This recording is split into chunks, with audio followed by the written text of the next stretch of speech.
تبارك الذي نزل الفرقان على عبده ليكون للعالمين نذيرا۔ ہمارے ایک عزیز نے اسی طرح بہت بہترین سوال کیے ہیں۔ سوال یہ ہے کہ مفتی صاحب کیا SMS کے ذریعے اپنی بیوی کو طلاق دینے سے طلاق واقع ہو جاتی ہے؟ مسئلہ واضح فرما دے، بڑی مہربانی ہوگی۔ مفتی صاحب، سوال کرنے والے مفتی ارشد صاحب بنگلہ دیش۔ دیکھیں مفتی صاحب، آپ نے بہت بہترین سوال کیا ہے۔ آج یہ مسائل سے لوگ ناواقف ہیں، جس کی وجہ سے بڑی پریشانیاں ہو رہی ہیں، اور جب مسئلہ ان لوگوں کے سامنے آتا ہے تو کہتے ہیں کہ حضرت ہمیں مسئلہ معلوم نہیں تھا۔ پہلی بات تو یہ کہ پوچھتے نہیں، علماء سے جا کر مسائل نہیں پوچھتے، جدید مسائل کی تحقیقات نہیں کرتے، جس کی وجہ سے بڑے پریشان ہوتے ہیں۔ تو SMS کے ذریعے سے اگر آدمی کوئی اپنی بیوی کو طلاق دے تو کیا اس سے طلاق واقع ہوتی نہیں ہوتی؟ تو میں تو اس کو تفصیل سے بتا دیتا ہوں۔ پہلی بات تو یہ ہے کہ SMS کے ذریعے سے اپنی بیوی کو طلاق دینے سے اس کی بیوی پر طلاق واقع ہو جاتی ہے، کیونکہ جس طرح اگر کوئی آدمی کتابت ہو یا تحریراً ہو، اگر کوئی آدمی اپنی بیوی کو لکھ کر بھیجے تو اس سے بھی طلاق ہو جاتی ہے، تو اسی کے ضمن میں SMS بھی ہے۔ فون کے ذریعے سے آپ نے اپنی بیوی کو طلاق لکھا تو اس کی بیوی پر طلاق واقع ہو جائے گی۔ اب بھی ایک بات یہاں، اس کے بعد آدمی یہ بھی نہیں کہہ سکتا کہ حضرت میں نے غصے میں کہہ دیا، حضرت میں نے ایسا ہی کہہ دیا۔ چاہے آپ غصے میں کہو، چاہے آپ خوشی میں کہو، یا آپ وہ ایسی ہی حالت میں ہو، کسی حالت میں بھی ہو، SMS کے ذریعے سے اگر آدمی اپنی بیوی کو طلاق دے تو طلاق اس سے واقع ہو جاتی ہے۔ چاہے 1 طلاق دے، 2 طلاق دے، 3 طلاق دے، جتنی بھی چاہے طلاق دے، اس سے طلاق واقع ہو جاتی ہے، کیونکہ یہ بھی کتابت کے حکم میں ہے۔ اور دوسری اہم بات، ایک بات یہ بھی ذہن میں رکھے، میں اس میں کچھ اشکالات بھی بتا دیتا ہوں۔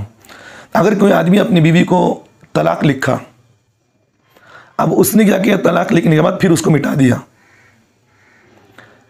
اس سے بھی طلاق واقع ہو جاتی ہے۔ دوسری بات یہ ہے کہ اگر اس نے بھی اپنی بیوی کو طلاق لکھا، طلاق لکھنے کے بعد وہ میسیج اس کی بیوی تک نہیں پہنچا، اس نے فوراً کیا گیا، لکھنے کے بعد فوراً اس میسیج کو ڈیلیٹ کر دیا، یا نہیں تو لکھنے کے بعد اس نے فوراً اپنے فون کو بند کر دیا، کوئی بھی ہو، چاہے اس کی بھی، اور اس نے میسیج بھیجا، اس کی بیوی تک میسیج نہیں پہنچا، کہیں اس کے بیوی کا فون خراب ہو گیا ہو، یا اس نے سم کارڈ نکال کر رکھ دی ہو، یا وہ نمبر بند ہو گیا ہو، کوئی بھی کیوں نہ ہو، اس سے طلاق واقع ہو جائے گی، کیونکہ طلاق دیتے وقت بیوی کا سامنے ہونا ضروری نہیں۔ اگر کوئی آدمی اپنی تنہائی میں بیٹھ کر بھی، یا دوستوں کے سامنے، یا تنہائی میں بیٹھ کر کہیں بھی کیوں نہ ہو، اگر کوئی آدمی اپنی بیوی کو طلاق دے تو طلاق واقع ہو جائے گی۔ صرف شرط یہ ہے کہ بیوی کی طرف نسبت کرنا، یہ شرط ہے۔ یہ شرط اگر پائی گئی، کسی نے کہا کہ اپنی بیوی کو میں اپنی بیوی ذہن میں رکھا، اور یہی بات ہے کہ میں اپنی بیوی کو طلاق دے رہا ہوں، اگر اس نے میسیج لکھا اس سے طلاق واقع ہو گئی، چاہے اس کی بیوی تک میسیج پہنچا یا نہ پہنچا ہو، چاہے اس کی بیوی کا فون خراب ہو گیا نہ ہوا ہو، چاہے اس کی بیوی نے میسیج پڑھے بغیر اس میسیج کو ڈیلیٹ کر دیا، یا ادھورا میسیج آیا، پھر اس کی بیوی کو طلاق لکھا اس نے، صرف اس پر کچھ تمہیدی بات تھی، پھر اس کے نیچے طلاق کا مسئلہ الفاظ نہیں آئے، تو پھر اس سے بھی واقع ہو جائے گی۔ یا نہیں تو اس نے پڑھے بغیر میسیج کو ڈیلیٹ کر دے، کوئی بھی کیوں نہ ہو، اگر کسی آدمی نے اگر اپنی بیوی کو SMS کے ذریعے سے طلاق دے تو اس سے طلاق واقع ہو جائے گی۔ اس لیے یہ سب چیزوں سے بہت احتیاط کرے، اور خاص کر علماء سے مسائل پوچھے۔ بڑے پریشان ہوتے ہیں بعد میں کہ حضرت کیا کریں، ہمیں مسئلہ معلوم نہیں تھا۔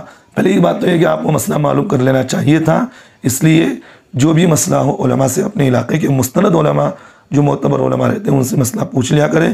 اور اس طرح کے معاملات جب آتے ہیں تو آدمی پریشان ہو جاتا ہے، کیا کریں حضرت مجھے معلوم نہیں تھا۔ تو چاہے آخری بات یہی ہے کہ SMS کے ذریعے اگر آپ نے بیوی کو طلاق دیا، چاہے بیوی پڑھی ہو یا نہ پڑھی ہو، یا آپ نے اس میسیج کو ڈیلیٹ کر دیا، یا آپ نے اس میسیج کو مٹا دیا، یا کسی بھی طریقے سے اپنی بیوی تک کوئی بھی حالت کیوں نہ ہو اس تک نہ پہنچا ہو، لیکن جب آپ نے طلاق دے دیا تو اس سے طلاق واقع ہو جائے گی۔ اللہ ہم تمام کو عمل کی توفیق دے۔